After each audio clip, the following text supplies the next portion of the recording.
Loading snacks. What it do, snackers, snackettes, and snack X's? It's your boy Gage. I'm here with Jokes and Sin, and it is time for another episode of Spoiler Boys. Spoiler Boys!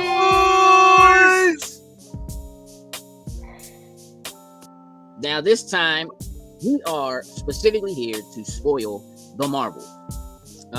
Look, let's go around the room, get a consensus from everybody. Let's grab some numbers, see how we feel before the conversation. And then, again, we'll check the temperature again at the end of the conversation. Jokes, I'm going to start with you. The Marvels. Where are you on this film? I'm at a 7. Not bad. Okay. Thought it was entertaining. Did what it needed to do, honestly. I'm at a 7 for it. Okay. Sin? I'm at an 8. There were some things, that I didn't like, but I enjoyed the stuff I did way more than the things I didn't like about it. I dig it. I am teetering between a 7 and an 8, so we're just going to call it a 7.5 right now. Okay. I agree. I enjoyed the movie. I don't think it's a bad movie by any means. Mm-hmm. We've seen way worse. Just to kind of recap, I think that high stakes is something that has changed in the MCU, and we're gonna have to discuss that as it pertains, I think, to this film and to the MCU going forward. When we talk about that, and so I think that we're gonna have to begin to measure these movies a little bit differently. So Sin, I am putting you on notice to remind me to go back to talking about high stakes in the MCU. Cool? High stakes, got it. My man. So this movie sort of opens up where we left off. Look, this is probably the first movie that really feels like if you didn't watch one of the shows, you don't know what's going on. Yeah, you're lost. Yeah. So if you did not watch Miss Marvel all the way to the end, you might be a little bit lost.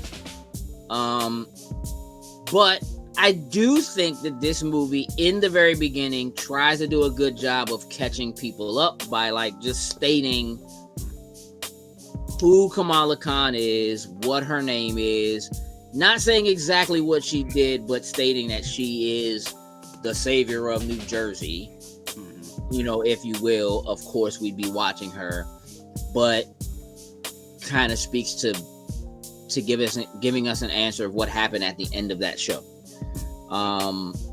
Would you guys agree with that? Agreed. Yep. Okay. How do you feel about how it's handled? Not that you all haven't seen the show, but how do you think it's handled in terms of for people who maybe did not see Miss Marvel? I think it gave enough of a snippet. Kind of gave us the feel of how it was intro to give you the feel of Miss Marvel. Obviously, if you didn't watch it, it probably honestly didn't really mean too much. But if you at least know for the fact that Miss Marvel, the show on Disney Plus, exists, it just, when it picks right up from where her show ends off, you kind of just wait, why is this happening? That would be the kind of question that you would have, which would make you go back and watch it. But I think at least for the sake of establishing Miss Marvel as being at least, she's a fan of Captain Marvel. We see all of her room and we see what it looks like. Okay, she's a fanatic. And then we just hit that quick switch when she shows up. Then you're kind of like, oh, okay. So I thought it was okay. Maybe, obviously, they're playing on you watching the show. But for those that didn't watch it, I would say it was okay. I enjoyed it. I think them going with the whole notebook thing and her drawings and narrating her little comic and all that kind of stuff and seeing stuff around the room, like you said, Jokes, I think it helped introduce everybody to Kamala who didn't watch the show for whatever reason. It's a quick way to introduce her personality, just very, really quick, and get it out the way so we can get on to the rest of the movie so you kind of have an understanding of who she is.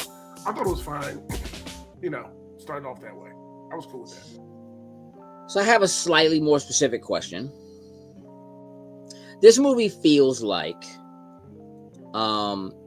it carries much more of the silliness that was a part of the Miss Marvel show into this movie and throughout the movie, which I think is not a very different tone, but definitely a different tone than what I feel like Captain Marvel was, and certainly a different tone than what WandaVision was. Which, again, this is a movie that is piggybacking off of the tail end of 2 shows. So there's not just Miss Marvel in it picking up exactly where that left off, but this is also something that is piggybacking off of the end of what happened in WandaVision, their very first show, and having to carry what happened to Tiana Paris's character in Monica Rambeau through to here, which is another thread that I knew but hadn't really thought about until I sat down and like heard her say what happened to her, right? And her not specifically saying Wanda's name felt a little weird. And the fact that nobody was like, what you mean a witch? But like what you mean a witch's hex? Like I don't understand. But that probably would have been too much. I personally think that the level of silliness seems to work for the most part in this film. But I am a little bit worried about whether or not that is only because I was used to it from having watched the show. Where do you all sit on that?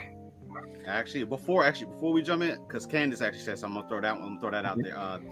She was like, I like the Miss Marvel catch up, but not sure the Monica Rambeau catch up was the same. I may be lost if I hadn't seen WandaVision. Okay. All right. I think that's fair. Okay. Sin?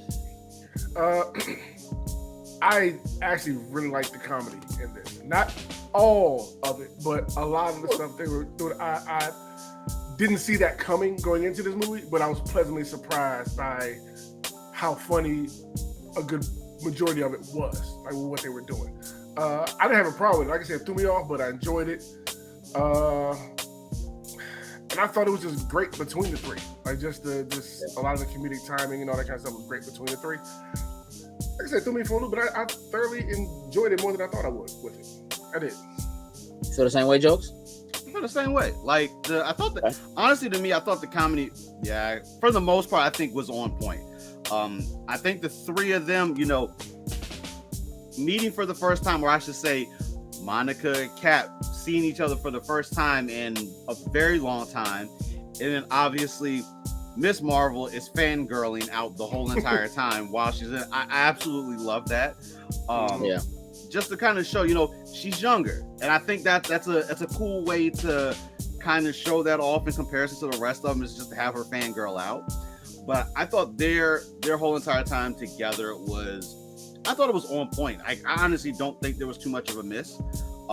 They went from being this the not a team to really formulated in bonding and really becoming a team. And I thought they did a very good job at building and making that a thing for it.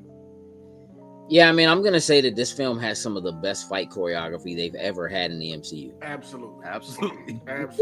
If for nothing else, just based on how difficult it is and what it means to actually have to map it out and choreograph it, just based on timing. But Gage, seeing the evolution of it throughout the movie, to knowing what's going on, it was great in that moment. To when they figure it all out and get it on towards the end, and they're doing Spider-Man 2 combos out here. Like it was very much it was very much a callback to like old kung fu flicks where like you see the training and you know what I'm saying, whatever, and then like by the end of the movie they have it mastered, you know what I mean, like they got it down. I definitely had an appreciation for that. So I mean, let's just talk about where we are when this movie begins. Cap, I don't want to say that. I know it's hard. Carol, she hasn't earned that right yet. Carol is alone on her ship with Goose, right? We see that there is some activity that's happening on a planet. We don't know what planet it is. We don't really know what it means, but we know that they're looking for something. And the mysterious bangle that was missing from the Miss Marvel show, we now have located. I don't know how they found it. I don't even know why they're looking for it. I don't even know how they know it's really real. We never crossed that bridge. I was just in the theater like, hey, it's the other bangle. Okay. That's where it's been. Let's go. I mean, and for real, how it ended up where it was versus how Kamala ended up with it on Earth. Yeah. You know they ran. Like, you know that there was something, like, if you go back and you watch the Miss Marvel show, you remember like her grandmother and the other people that were with her seemed like they were refugees and they were on the run from someone. And I believe that they must have taken it to purposefully try to separate the Bengals from one another. That's where I'm at. We'll see if they ever go back to that. They might not ever touch on that again. Though I will say, I was highly expecting for the Bengals to be gone, to no longer exist by the end of this, and I was totally shocked that they still exist. Just 100%. Because I think let me get this out of the way. I don't like Miss Marvel's power set in the MCU. It's just not true to what her power set is like in the comics, where she can actually stretch parts. They were going to go a little further into that. She was going to lose the Bengals, and it was going to turn out that she could still do those things with her body. And I'm still a little thrown off by the fact that when she did not have the Bengals, she was still able to use the powers, her abilities. We're going to get into that.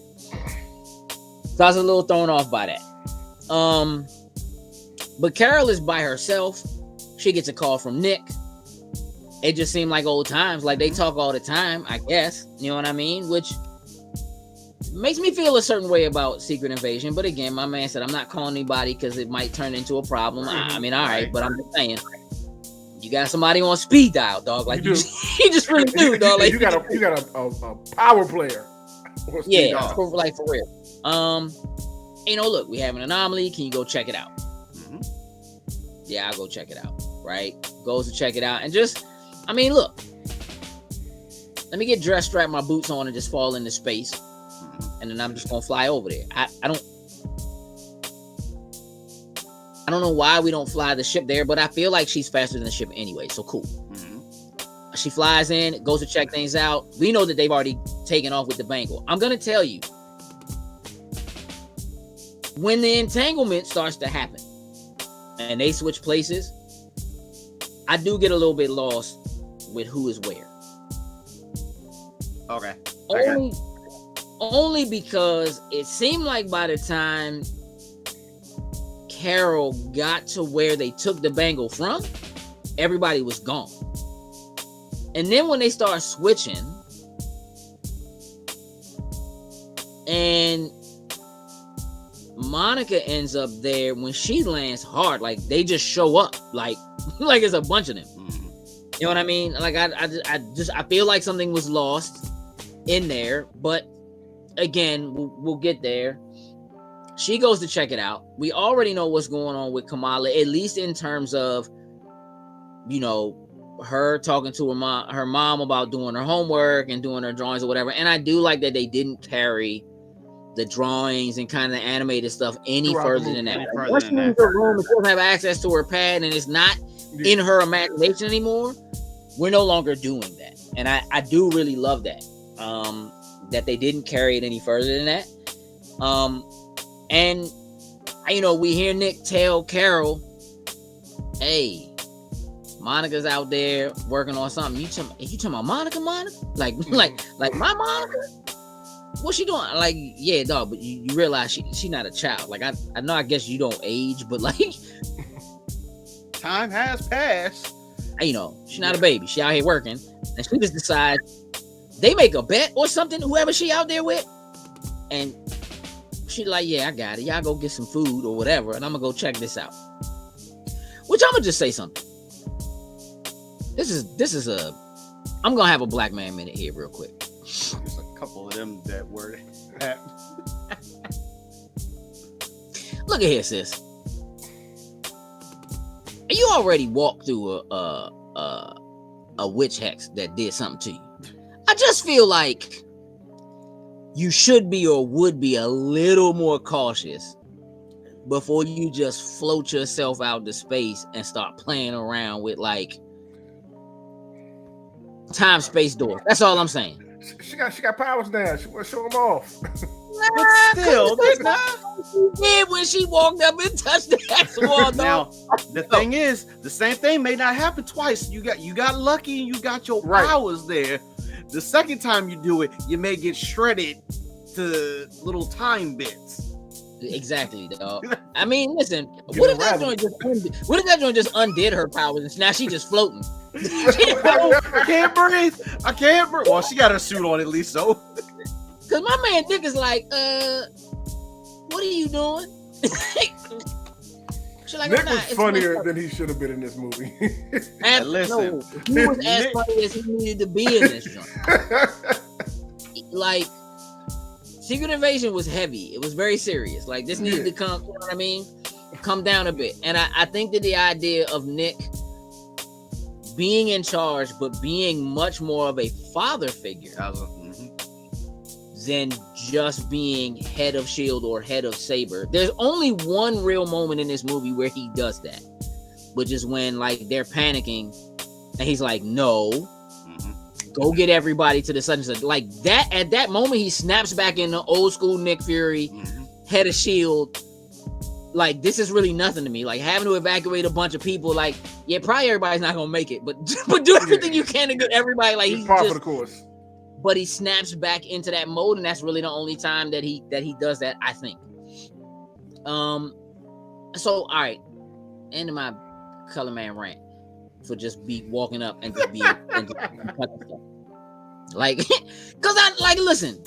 Her mama isn't black as my mama is, and I know her mama told her when we go in this store, you better not touch nothing. Don't touch nothing. Don't you touch nothing. Like, if nobody teach you, if ain't nobody teach you, don't just be floating out in space and touching stuff. Don't ask for nothing. Hands in your pocket. You know what I'm saying?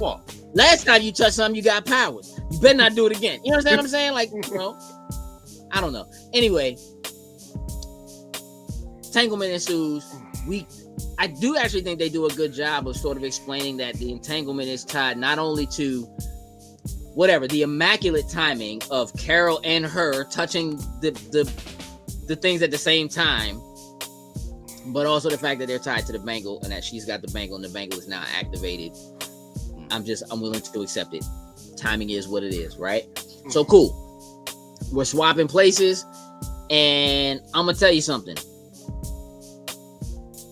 15 extra points to Kamala's entire family. Hey, absolutely. Listen, her and her family, honestly, were probably the favorite things about this movie to me, dog. Like, I love her mother, dog. No, her mom. Like, they were them the whole time. They were funny. They were entertaining. They were caring, and just having Kamala in the middle of all that and seeing her go through all that, like some real major, like Avengers level type of stuff. You know what I mean? Like, even though the craziness was ensued, Kamala showed up, and you know she already felt like she was in trouble. Like, she still went into mom mode. Like, Kamala, what you like? What you do? Like, I didn't do anything because your friend Captain Marvel was here. Wait, instead of like it was normal. Like, is she in trouble for that though? Like, why is she in trouble for this? Like, when they was cleaning up the house after the first time they had the mugs that was being thrown around in there. They was mugging, like, her brother glasses was broke, and he was really mean mugging her. Like, hey, though, you had to get powers, Slim. My glasses is broke. What's wrong with y'all? Like, hey, though, if I was her, I'd want to get out of that joint so bad, so bad. You know, for her, it's like, you know, is this my test? 'Cause I'm ready to go. I will drop out of high school. Let's go. Whatever Like, you need to whoa. get this done. Pump the brakes. Don't do that. I'm done with it. You know, you know what? I will say this. It would have been kind of nice, and it wasn't necessary, but I feel like it would have been nice to get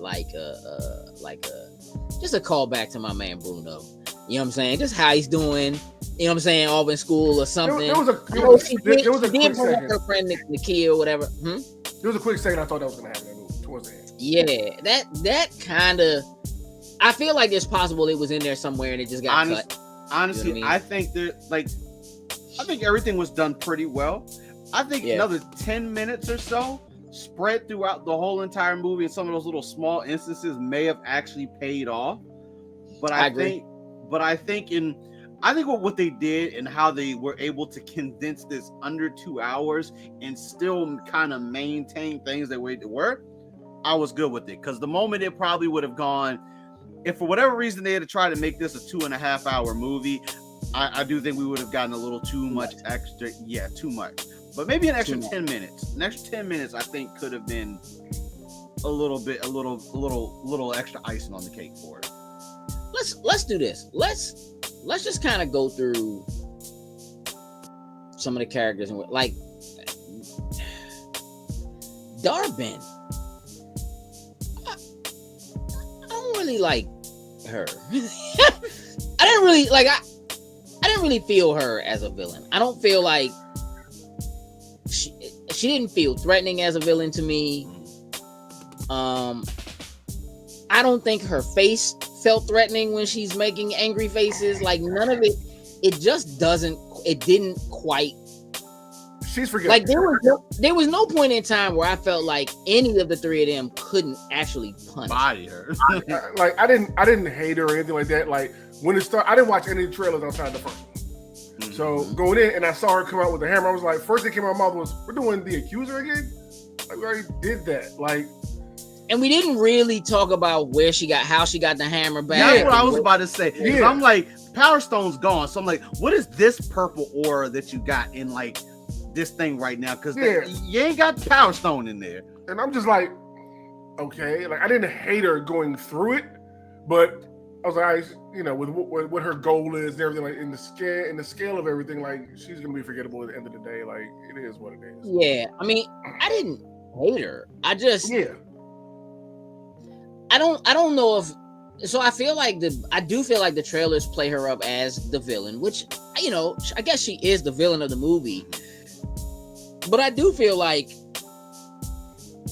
they almost could have done this without trying to make it seem like they had a villain and just made the fact that there are these people who are trying to get their atmosphere, their sun, their water, like they're trying to rebuild their planet and they're willing to do it. Now, what I don't think they did a really good job of selling was how she was specifically actually targeting places that were important to Carol.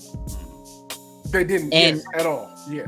And like she says it, and then I guess it's kind of like, oh, okay, sure, but they don't ever tell those you subtle hints, or like as we're going through this place until we go to the water planet. I think is really where we started to, because they said it like you said, Sin. But I think there could have been like that subtle statement of like, oh, I wonder if Carol will, or the Annihilator will miss something, just something subtle like that. Really, all they really had to do was have her as and to be honest, this could have made all the difference for me in how I viewed her as a villain. Was the actual personal vendetta she had. So like everybody on Hala hates Carol Danvers. She's the Annihilator to them, right? And understandably so. They do establish that she was there and she saw her. She saw her for like 30 seconds and then she got knocked out. She got bodied, got crushed. She didn't kill her. Like she could have killed her. She didn't kill her. And you know then what I'm she saying? becomes the accuser. Like it just doesn't fall into place correctly. Like right there.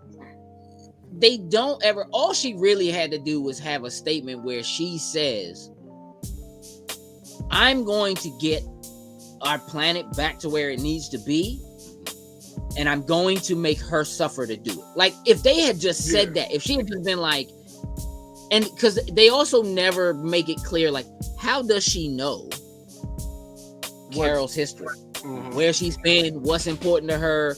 So I do think that there's some threads in this film that don't quite connect for me, that make the villain fall flat.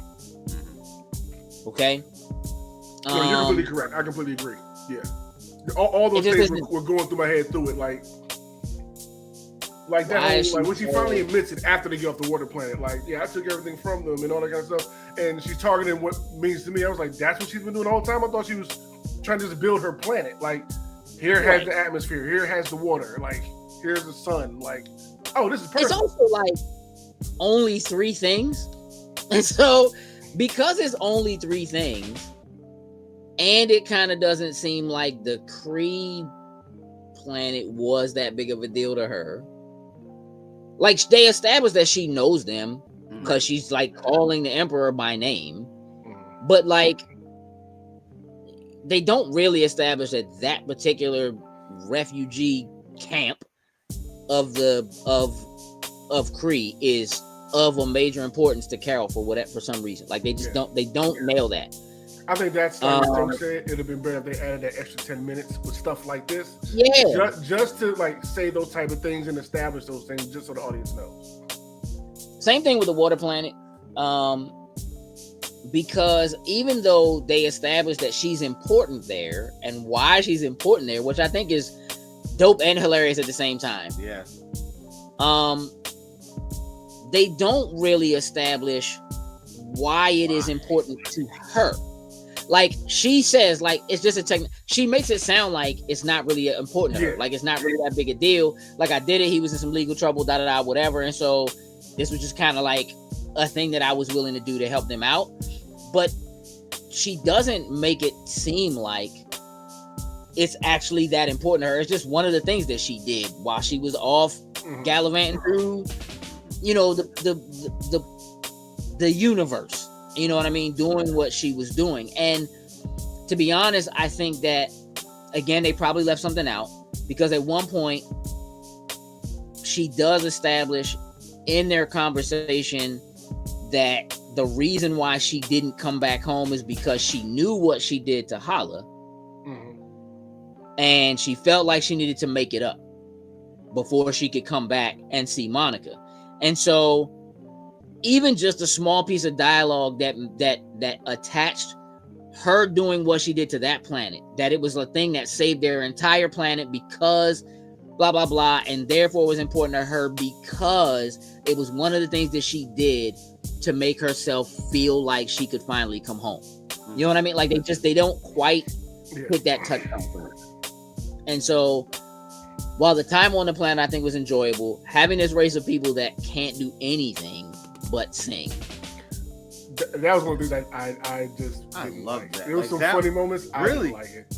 I got it. Why it was. No, I understood why it was in the movie. I did not like the singing stuff. It just was like, come on. Hold on. Even though they made it why funny. Was it in the movie? Why was it? You say you understand why it was in the movie, so tell me why you think it was in the movie.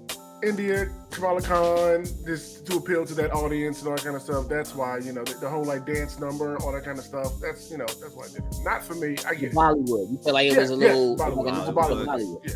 I mean, you know what? Here's the thing. I could even feel that a little bit more if they had chosen somebody who wasn't a South Korean, like a well-known South Korean actor, singer, to be the prince, right, in that moment, as opposed to somebody who was of Indian or Hindu heritage to do it. But there's also a part of me that felt like they wanted to lean into the fact that Brie Larson used to be a singer, like tried to be a Britney Spears, and that just didn't work out. So, but I do think that is probably the most Kamala Khan part of the movie, other than the very beginning.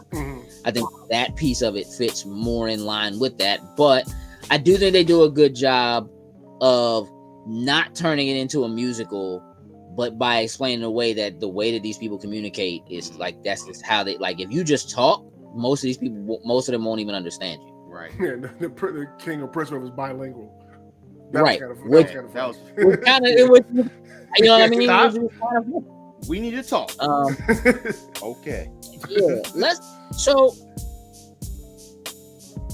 10, give me like 2 or 3 of your favorite parts of this movie. Well, the action we already said in the beginning, how they do well with the whole switching thing, and even watching them fumble in the beginning to how great they get at the end, I love. The comedy in it, I didn't think I would like as much as I did. I did. And just kind of like that, seeing Kamala, like just the connection between those three, like her seeing her hero, Monica and Carol dealing with their stuff at the same time, dealing with the fangirl that's with them now. Like, I liked all those kind of interactions and conversations they were having together. I really like the one that when they finally showed what happened to Monica during the snap. I love that. Like, I thought she bodied that one. You know what I mean? Just, I love when they go back and show us those times in the MCU when people got snapped and just where they were at those times. Like, we've seen it with Monica now. We've seen it with what's my other girl from Black Widow, her sister. I can't think of it right now. But you know, Yelena. Yeah, Yelena. so I have with Elaine, like stuff like that. I like it. I think those are my 3 probably most favorite things about this movie in general overall. What about you, Jokes? What are some parts of the movie that stand out as favorite moments for you?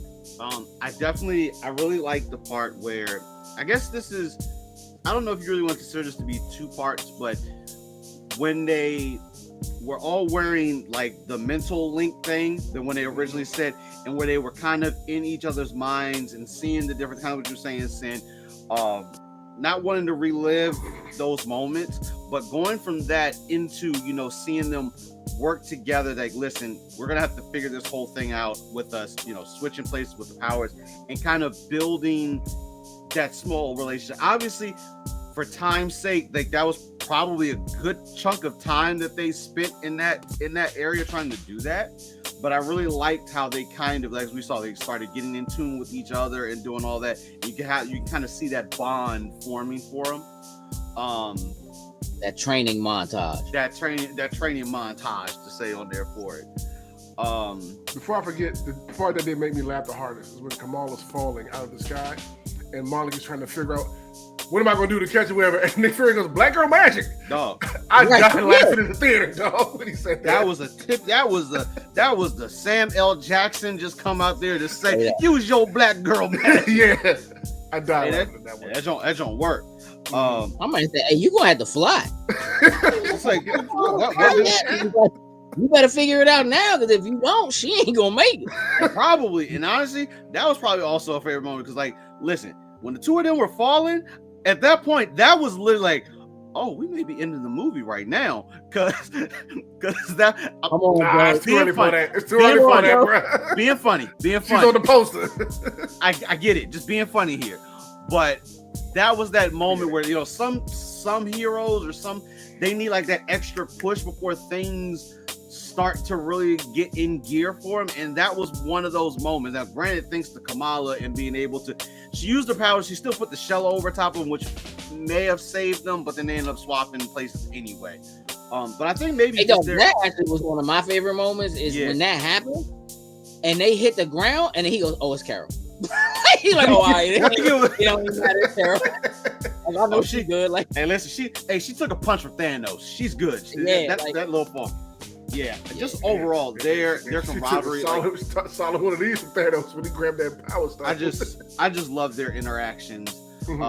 There's another point. Yeah, I won't do the other one because we're going to go to the end of it. But obviously, the after credit scene is. I love that. Yeah, I was in the theater with a couple other people about something.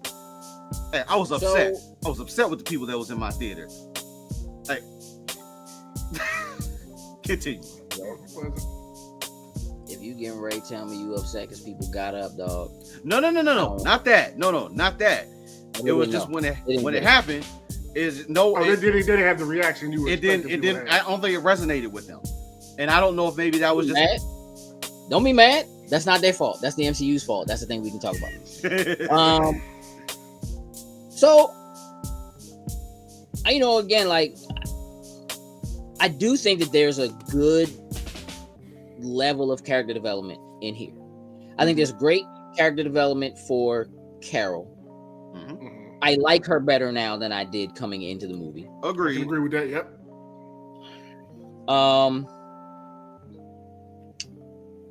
You know, they stripped her humanity away from her in the first movie. And then when you see her again, you just know she's a powerhouse. Right. This movie, they give that back to her, I feel like.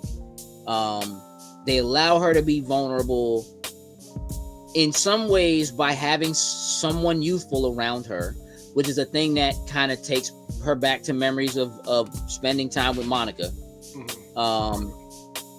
And so that optimism, that energy that Kamala just has, you could just see it begin to infect her. And I honestly believe that that's a thing that also Iman Vellani just has on set. Like, I just think she does that for them anyway, because she knows the characters in the comics like nobody else, right? She's a real fan at the same time. 100%. Yeah. Monica's character development, I like. I'm gonna be honest, I don't love her as an actress. I feel like it's cool. Like, it's cool, but like, you know, I'd be all right with somebody else. I don't hate her. I don't think that she sells it as well as her counterparts, personally. And I don't necessarily think, I feel this, like, I don't think it's different than it was in WandaVision. I wasn't real keen on her in WandaVision. I get that. I think certain scenes she does well, like the scene, like I said, when she flashes back and you see her have those emotions about her father. I think she, like, you know, did her thing in specific pockets of the movie. Correct. Iman Vellani, I think, steals this movie. Oh, hands down. Like I said, my favorite thing about it, her and her family about this movie. From everyone. I think that as a young actress, she is doing extremely well. I think that in terms of selling Kamala and who Kamala is and how she acts and or reacts, I feel her. When she acts, when she's like trying to go back and save the Skrulls. Oh yeah, I was just thinking about that scene. And when Carol tells her, like, go get on the ship and do not use your powers. And of course, you know, and like in that moment, it was very like Tony Stark, Peter Parker. Yeah. Very Tony Stark, Peter Parker in that moment, right? And I just feel like it was a good moment of her as a hero, as a person who wants to do this, and this is a dream. The part that you dream where you're saving everybody, that's not the reality of how this works. You just can't save everybody all the time. We have to save the ones we can, right? It doesn't do you any good to lose yourself trying to save. And that is, I think, a harsh reality that she needed to have, right? To be able to carry with her forward. And I do think that's a thing that they're probably going to have as a theme in some manner moving forward with her as her character ages up, right? And grows as a character. And now, again, she's in a position where she's done things that anybody who would be a young Avenger hasn't done. And so she's ahead of the game. And so I think that's an important role for her, and those are some important moves for her to have made. So I do like the development of all three of these characters. I'm not positive about where it leaves us at the end of the movie. You know, again, like Dar-Benn is just like, I don't know, man. Look, to have that fight at the end, which I thought was a dope fight. It's a lot going on. I was a little disappointed. I agree. Like I said, I like the action, the way they finally got this stuff together. They was rocking her. But like when they kind of like was done and like beat her, I was like, that's it, shorty? That's all you got? Me too. Big bad. I felt like they just whooped you. I felt like Captain But Marvel. I felt like she was reserved a little bit. Like I feel like after seeing her fight, Thanos and being able to, kind of put the pause to Thanos, I felt like that she just wasn't fully using her power to the full extent, the potentially that she could have used them to. And so here's part of the problem. This is one of the things I want to get to, Jokes. Like you're right there. Captain Marvel, for all intents and purposes, is Marvel's Superman. I knew that's what he was about to say. I mean, it is. It's the same problem that I have with Superman. Same problem I have with him. He could have just flown through their ships and shut it all down. Yep. Youngin is floating in space, and I'm just gonna take the Bengals. Like I don't like. I just want you like. Let me keep it a buck, bro. If I'm Captain Marvel, dog, and I grab you, I'm on shock. You not getting. Hey, dog. You ain't getting game over. At that point. I seen my mother grab people harder than that, dog. Like 100%, bro. Uh-huh. Like, if I'm Captain Marvel, Slim, and I grab you, dog. One, you haven't learned don't touch the bangle yet. Don't touch the bangle, Slim. Don't channel your energy into the bangle. Mm-hmm. But after the third time you did it and she used it against you, hey, dog, if you don't mollywop this youngin's face off, punch her face off. I'm blowing that arm off you. You ain't getting this bangle, bro. You understand what I'm saying? You took a punch from Thanos. Dog, you took a punch from Thanos, who's already strong, but he had to whip out the Power Stone and Hail Mary punch you. Correct. Mm-hmm. She should have beat the brakes off youngin. Yes. Off the early. This shouldn't have even been. And look, and here's this movie could have been 30 minutes. Was the fact that they would consistently switch places if she tried to do it if she was by herself. But no, y'all are together. By the time they got to the end, it should have been just punch this joint through the throat and call it a day. That should have just been y'all step back for a moment. Let me go in here. I'm just gonna take care of this business right quick. I mean, it seemed like that was kind of the plan when they were on the water planet, because it was like, you stay here. Mm-hmm. We're going to, and real quick, I was undecided. However, I am going to shout out to Kamala Khan. Just like my man's like, use your scarf. Oh, I bet. Let's get to work now. I dug that. All right, she got a little melee weapon now. Okay. Listen, now listen. I'm gonna tell you what, bro. If I'm a trained warrior from another planet, dog, and I show up and you fling your scarf at me, I'm gonna kill you. Like we're not. I'm not gonna let them pretend that she's all of a sudden wielding that joint with. Did you hit me with master stuff? Yeah. And or the strength of a Miss Marvel, like it's not even like. But all right, except it was cool. It's sweet. But for real, you'd got killed out there in them streets. Let me just say it. Smack with the scarf. Go stay on the ship. Like if you was gonna do all that, just tell her stay on the ship. Stay on the ship. You know what I'm saying? All right. So I have my issues always with this joint, and I think that when you have a character that has the kind of power set that she has, one, it does become necessary to put in some plot armor that says, well, she can't just use her powers because every time she attempts to do it, she ends up somewhere she doesn't know where she's going to be.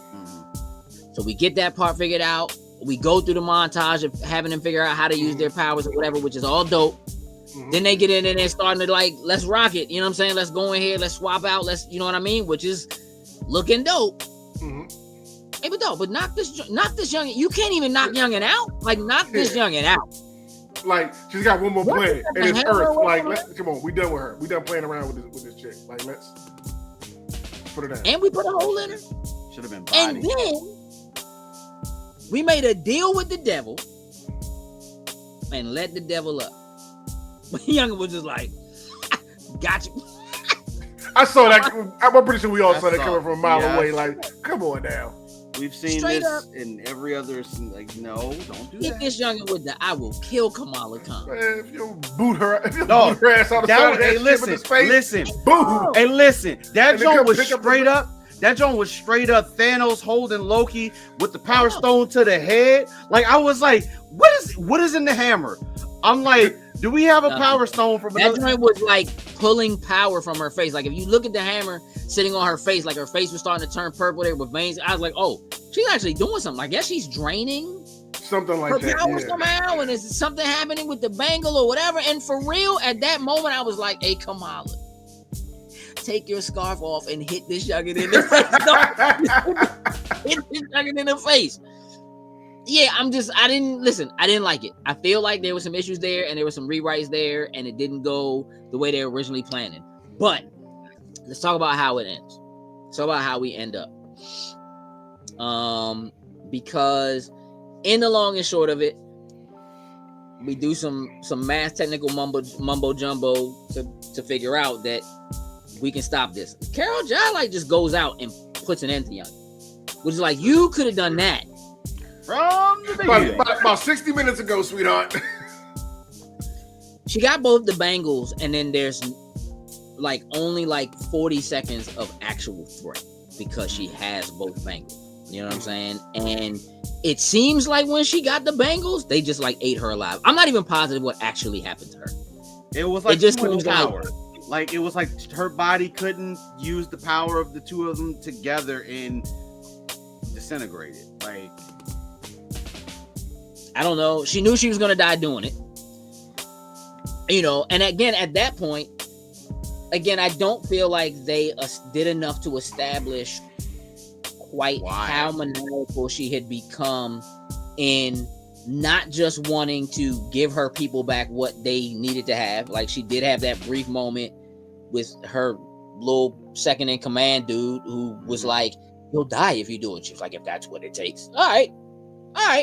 You know what I mean? But like, now you have an opportunity to have it happen and save your people, and it doesn't have to be that.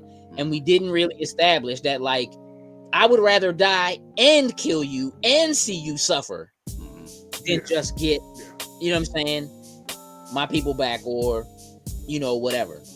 So I have some issues with the way that we end up settling things. However, she disintegrates. We got to go get Carol from floating in space, and I do kind of love the big hands scooping them out of space. Like, really? Listen. The whole time when y'all were watching that, we all like, hey, grab the bangle too. Bring the bangle in here with us. Like, come on, please bring. Because okay. at first they were just floating. I was like, don't leave the. Well, come on, at least the one. I know Kamala's like, I gotta have at least mine's back.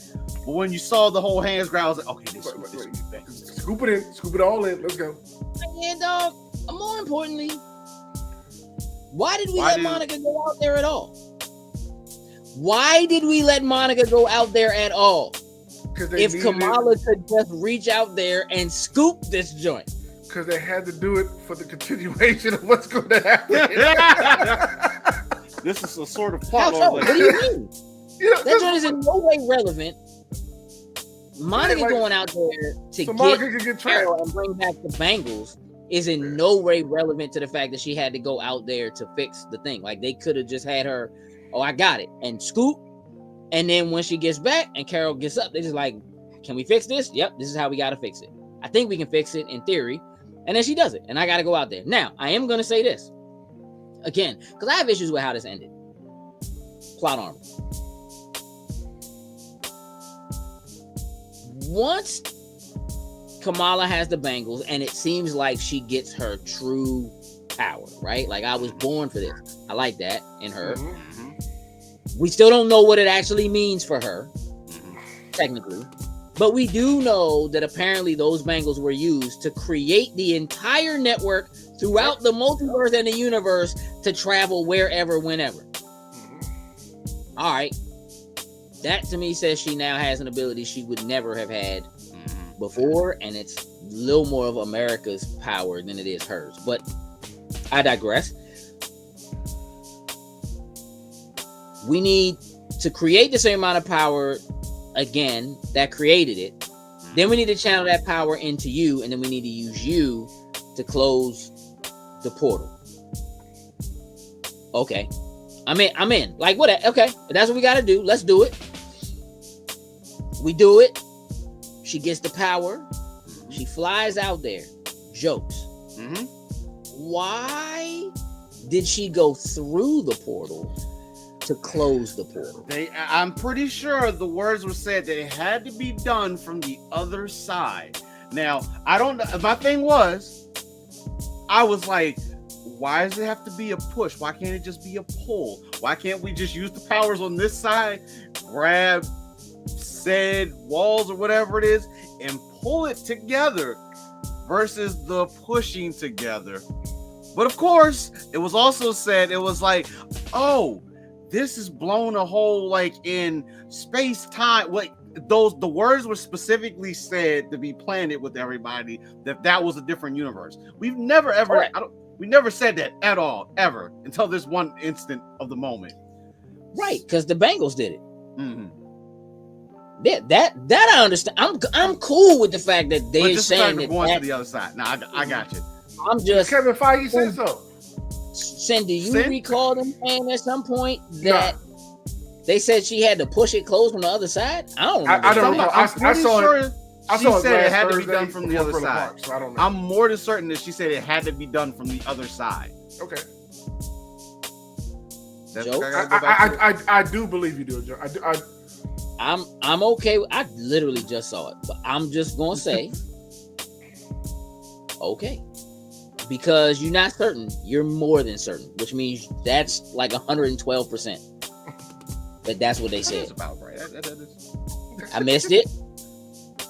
I don't like it, but okay. Okay. That's where we are. I must go to the other side. I can tell you right now that while I did kind of assume immediately, oh, this ain't gonna work, she gonna get trapped, I certainly, if I had heard them say it has to be done from the other side, I'd be like, oh yeah, she ain't coming back. Yeah. That's what As soon as I heard, I said that. Jokes, I would say I'm 1,000% with you. That's what they said, because I was completely on that board. Like, she ain't coming back. She's trapped. Like, that's how it's gonna end. I told her to tell you. I was like, she's not coming back. That's how the movie's gonna end. Which I was cool with, sort of. I was kind of cool with it. Like, I don't know. We don't really need her. Okay. We're building. Carol getting to the end. Yeah. goes off to do what she said she was gonna do, and she flies into the sun, and she literally like reverses. I guess their sun's not real. Like, it sounded like they were saying something about like the sun. It needed some jumping cable. It's slow. It slowed Yeah, down. like And it had to get jumped. They were like the core. They were like it's The core power something core. slow. Yeah, it needed to be. It needed like a recharge or something. You got the power to do it. I want to curse. So what? What? Okay. All right. Cool. You go do that, and I'm glad she was able to do it and give them back their son. Cool. What she's doing now, shoulders. I don't know what that really means. Now that she did that, and she's just like, well, I'm just at home now, like moving into their house. Yep. Can I say one of the other moments that I thought was stupid but ended up being funny is with the cats and grabbing everybody on the space station to bring them down.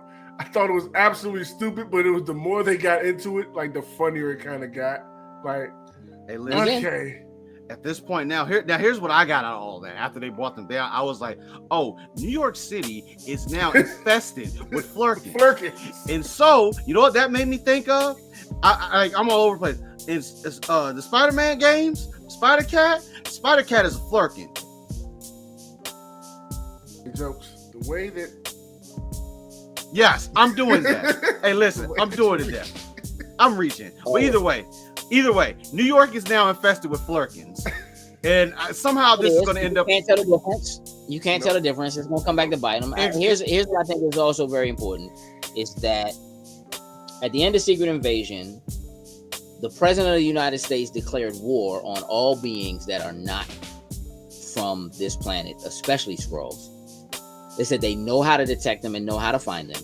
And we certainly just had the leader of New Asgard go and get them all and bring them to New Asgard.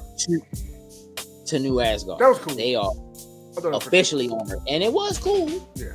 And she's like, anytime you need me, I got you. Yeah. Cool. However, that just painted another target just now. Yeah. An extra bigger target.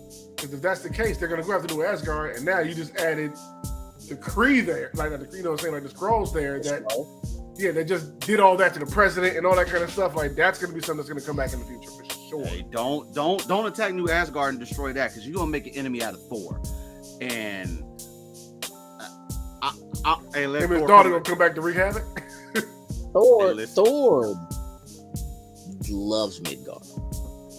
He loves people. It'll be fine, I'm sure. So again, like there are a lot of things that happen in this movie that are far-reaching.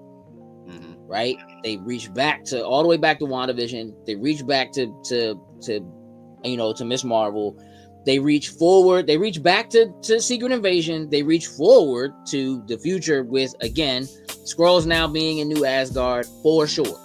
Like, period. Like, that's a thing. They're on the planet and the president declared war. So what that means when they're like, okay, the new Captain America movie just got pushed back and it's now was supposed to come out 2020, now isn't coming out until like February 2025.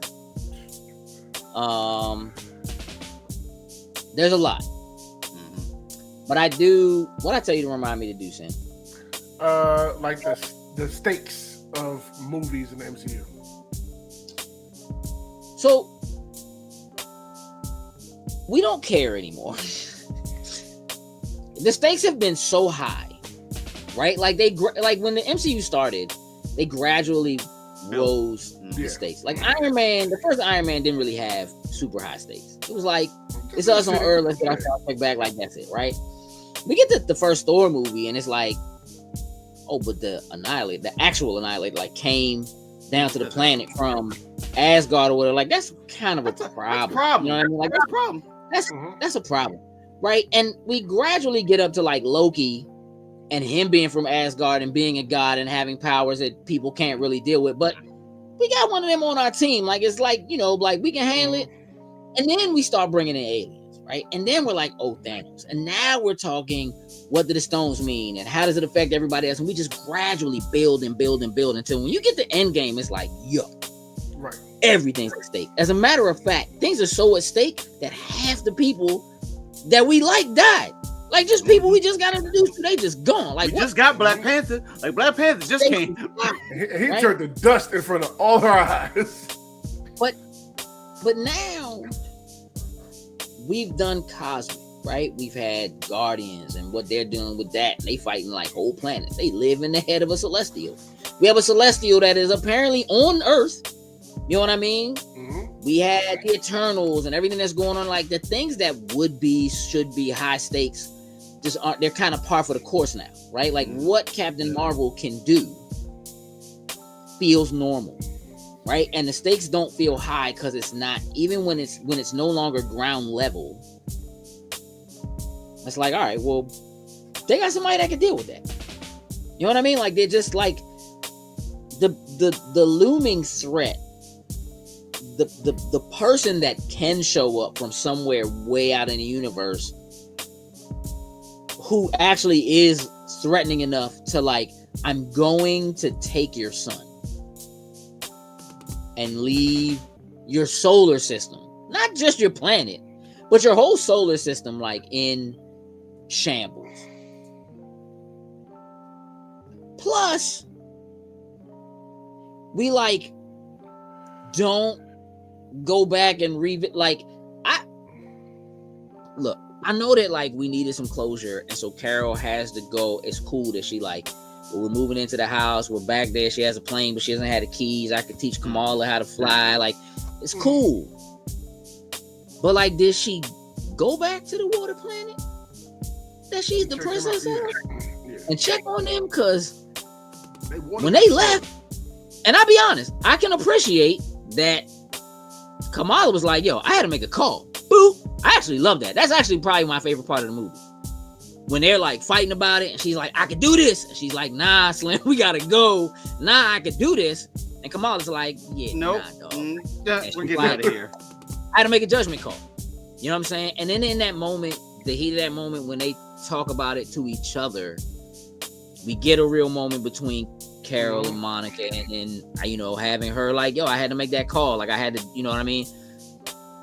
And again, that is her coming into her own, stepping up, seeing what the stakes are, being a part of a team, and having always wanted to be a member of a team, and getting the experience to possibly lead a team is something we saw happen in this film that I think is going to be very important further down the road. But my concern is still about the stakes, right? Because a threat level that we've been told should be a Kang level threat, Ant-Man beats Slim.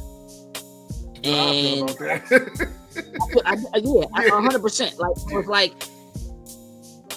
there's also like this thing of like, Marvel now announces projects and movies so far out that while you don't necessarily know how things are going to happen, you know it's going to work out because they've announced things so far out. Right? So like when they made the announcement that like we're going to, and you know, if you remember them initially announcing like, oh, Infinity War part 1 and 2. And then they changed the name of it. It's like, well, what are they doing? But we really didn't know anything beyond Endgame. And then after that was over, they was like, here's the next 8 years of movies. I was like, so y'all can just sit back and relax, because we just gonna keep giving you stuff, and there's still gonna be more stuff. And it's like, you know, things are coming, but just announcing that those projects are coming and announcing the names of those projects allows you a certain amount of comfortability going in, where you're like, well, I mean, I kind of know what's gonna happen. Right? Like, you don't know the specifics necessarily, or how they're gonna use one thing to lead into the next thing, but the stakes don't feel as big anymore as they did. And there was a time when I feel like a movie like this would have felt so important in terms of how big of a threat, you know, it was. And we don't even have an introduction of someone in this movie that is a greater threat. We don't even get like a threat of like, not like we would before, where it was like, oh man, this dude Loki's coming. You know what I'm saying? We already know Kang's coming. We've been knowing Kang's coming. Yeah. And I don't think now it's like, is he the only one, or is there going to be somebody else? Or is there something in between that? Or is there a stepping stone in between it? So yeah, for me, it doesn't really bother me as much. Like, what doesn't bother you? That the stakes aren't high? Like, the stakes haven't gotten it. So I think this is we're starting to see small pieces of a puzzle develop, but kind of how you reference like Iron Man, like Obadiah Stane, that really wasn't this great level threat. But I feel like we're taking those small steps. Yes, this was a cosmic galactic thing where clearly we're taking water from a planet, we're about to destroy the sun so we can move the sun. So like, there are some elements to feel as being a threat, but I feel but that feels so trivial. That's what I'm saying. I guess like what I'm saying is that like in Iron Man 1, Obadiah Stane felt like a threat. Like, he was literally trying to kill Tony. Like, I'm gonna kill Slim, I'm gonna take his heart out, I want his power, and like I'm willing to do that for the money and for what it'll give me and whatever, because I'm trying to be rich. You know what I mean? Like, and that was enough, right, to feel like it was a threat. In this joint, you have somebody who's like, hey dog, I'm gonna come to your planet and take your entire water supply. I'm gonna take all the water off your planet. And we just like, dang, she did that. we don't even really blink. We just like, dang, for real? And like, we don't, it's so trivial that we don't even go back. We don't even, like, people didn't even leave. Like, dang, what happened to them? Did he survive? Did they all die? We don't even. I imagine that planet should still have water, since what was it? Carol said that one was like 80% water. I can't imagine the planet that the Kree were from. I feel like that one was probably more like Earth. Like, I feel like 80% would have been too much if they had taken all the water back to that Yeah, planet. but if you're taking it off of a planet that survives off of 80% water, like that would still like cripple. It'll cripple them, yeah. At the end of the day, Also, they were still there fighting them, though. Like, when they left, when Carol and them left, they were still in a fight, bro. It's a war. Like, who knows? Like, what I'm saying is, for all they know, the prince died fighting in that battle. You know what I'm saying? I'm just saying that, like, they didn't go back and just, even in a montage, they didn't go back and just show them recovering from the battle or anything like that. It's just left to nothing. Yeah, nothing, dog. It wasn't even like, it doesn't even get the dignity of like a slow-mo shot. I'm like, look at the devastation. Nah, they just like, we about to take we about to take all their water. And for real, like, how big is that planet, Jokes? Exactly. You don't know. So what I'm saying is, that one is 90% water, but it's the size of our moon, and the planet they're trying to fill is the size of Earth. I mean, that might be all they water. Like, I'm just saying it. Like, you don't need all the details, specifics, but put something out there like that to just have those. No, listen. It's also really stupid anyway, because it's kind of like, how can you go to a planet and just take their atmosphere? And just give them breathable air, and then go to another joint and just take their water. Why couldn't you go to that joint and take their atmosphere? Take all of it together, like, you got a sun, you got water, you got atmosphere. Oh, y'all done. And I want you to know, hey, dog, that entire planet, it was sunny as out there. Hey, it was a beautiful day on the beach, bro. Let's just go knock it all out. Like, I don't understand. That's a vacation planet. It's just, again, like, the stakes the high stakes don't feel high anymore. The threats don't really feel threatening anymore. I think that'll change. Yeah, I think it'll change going forward. Like, I'm not saying you're wrong. I think my point is that I think this movie feels like it's a cool movie. It's fun. It's in the middle, right? For real. And in the long and short of it, I think that the reason why this movie, like, people seem to like it, but people are like, I don't even care if I go see it or not, is because of that. I think it's not necessarily a fault of the movie or the movie not being good. I think that when you look at it in the grand scheme of all the things that have happened in the MCU and how it falls into the fold between shows and movies and what we've already seen, that it is much more difficult to write something and have people who have the kind of powers that they have, and it still seem like a threat if you don't do something tricky, like have it so that their powers have to make them switch or something like that, right? Because otherwise, Carol could have banged this joint out by herself easy, which is what she's been doing. Yep. You know what I mean? So the way that it happened forced her to have to adjust the way that she had to attack it. And I do feel like they don't necessarily lean on that quite enough.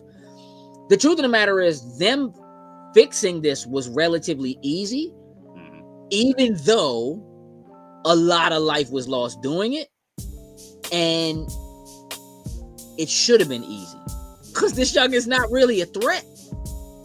She just been mad for 30 years. Yeah. You know what I'm saying? Like, she been mad for 30 years. They planet been devastated for 30 years, and it's like, all right, well, it was your fault. And I don't even really feel like in a lot of ways they lean quite on that enough,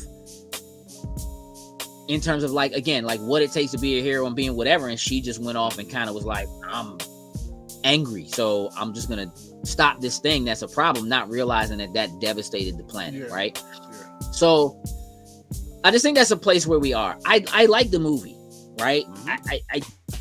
But I don't,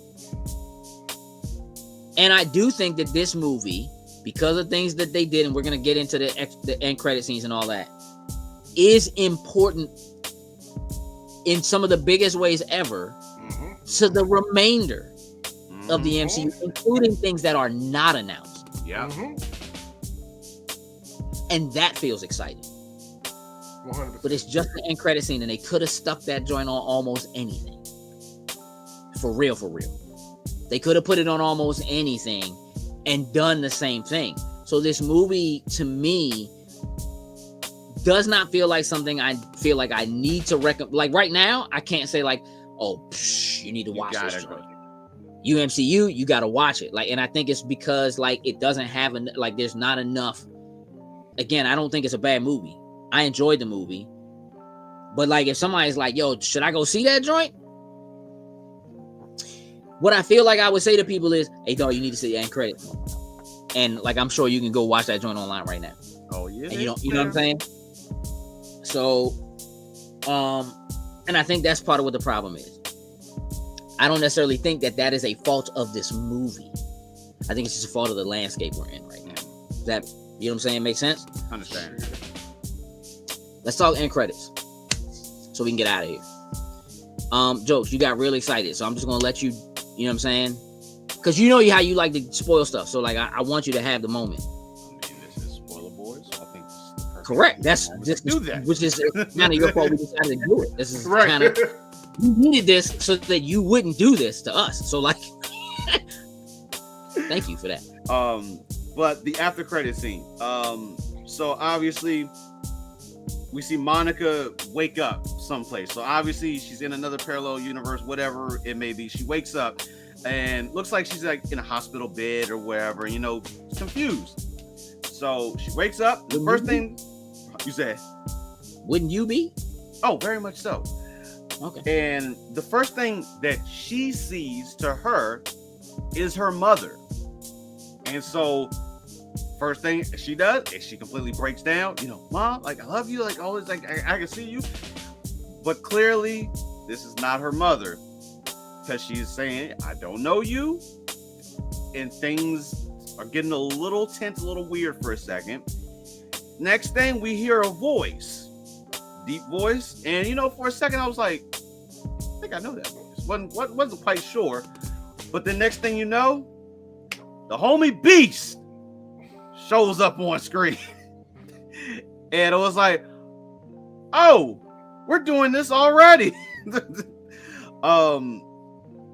Camera pans back for a second, and we can clearly see that we are in the X Mansion, because we have the typical X-Men door that we have seen in all of the other X-Men movies when they've been in the house, and Beast is already on it and established, and this word is going to be a thing going forward now. And this dude specifically says that, oh, you're from an adjacent universe. We just heard this in Loki.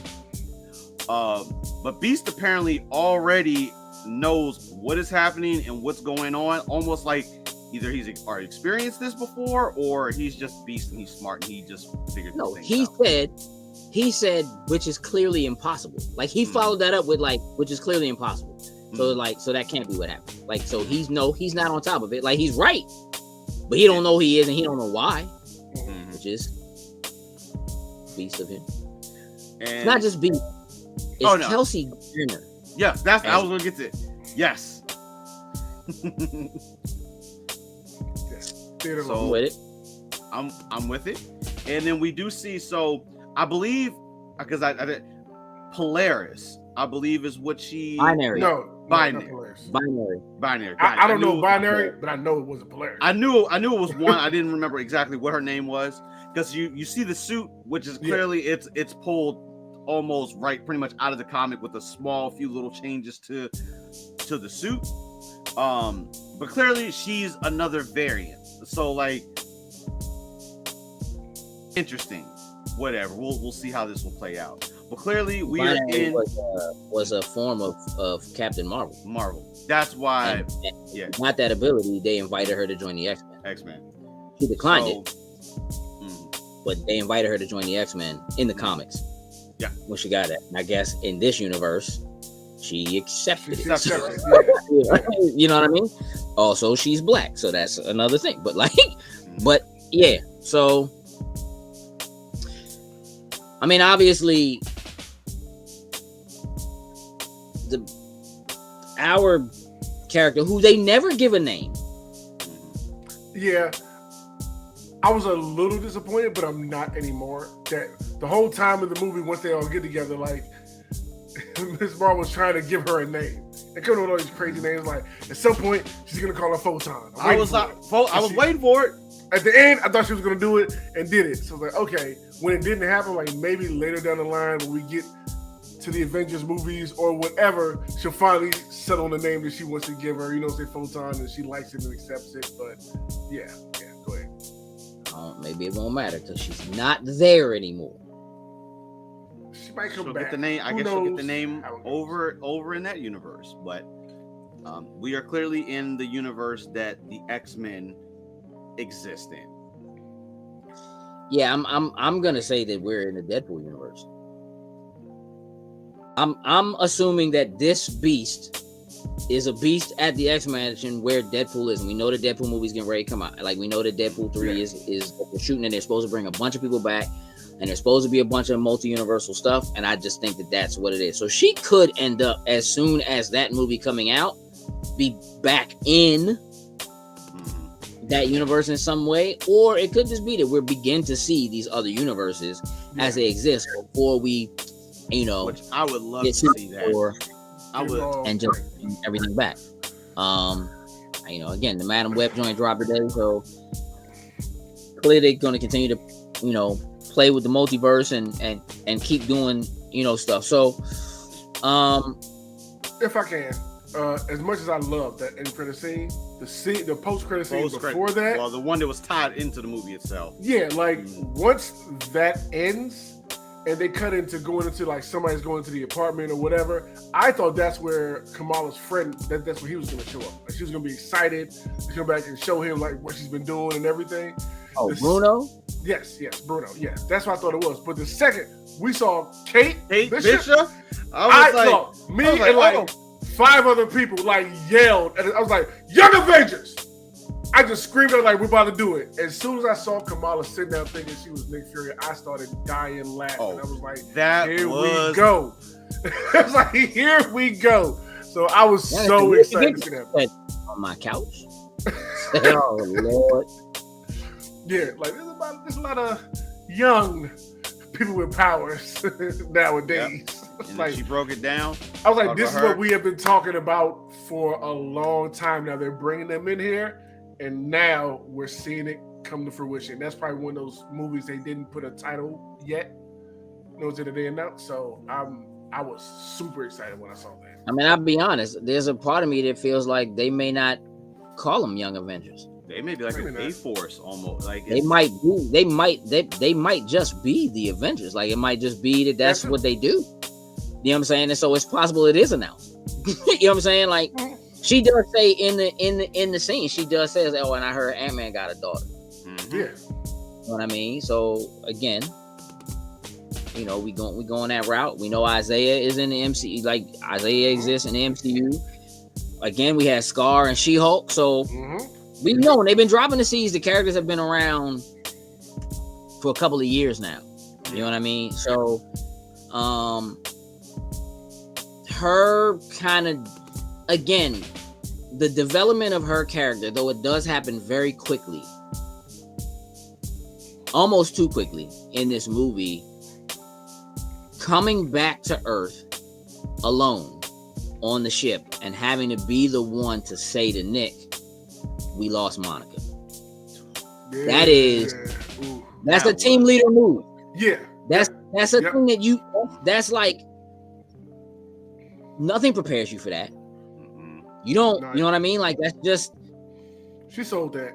Yeah, having to walk past her mother like, "I can't right now. I gotta go talk to Nick." Like they hug, and Nick. You saw Nick just hit. Yeah, you just saw Nick hit the come here right quick. Yeah. What happened? He said, "What happened?" She had to tell him, right? And where's Carol? She had to go take care of something. She had to go fulfill a promise. Yeah. You know what I mean? It's not even like I'm gonna tell you exactly what it is. That is her character coming into a leadership role. Like it just really is. Her making the hard decision. The things that Loki just did in his show, learning to do the sacrifice, to make the hard decision. That's why you get the big chair. That moment of like, I know that this is Captain Marvel and I know she's super powerful and she can do all these things. I'm about to press this button though. You know what I'm saying? And just making that decision and then literally standing up to her idol and saying, I made the hard call because A, B, and C, right? As a teenager with some powers who is coming into a leadership role.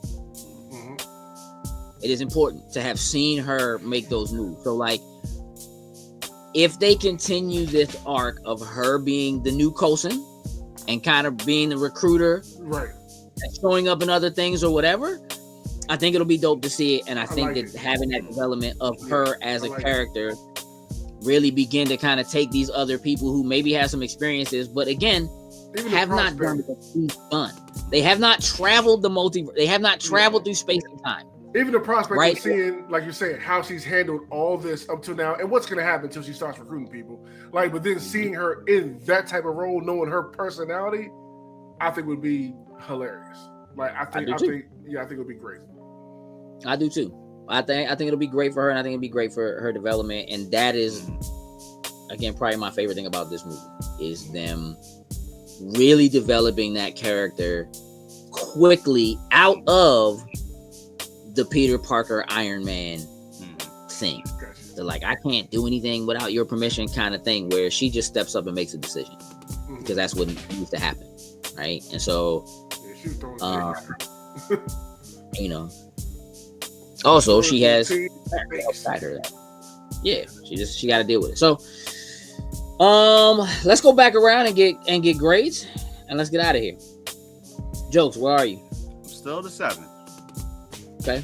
Sin? I'm still at an 8. I am still at a 7.5. I don't feel any differently about it than I did when we came in. I still think that's a good range though. 7, 7.5, Yeah. 8. I think that's still It's in that pocket. Yeah, that's good. 7-8 is good. Yeah. I don't think it's great.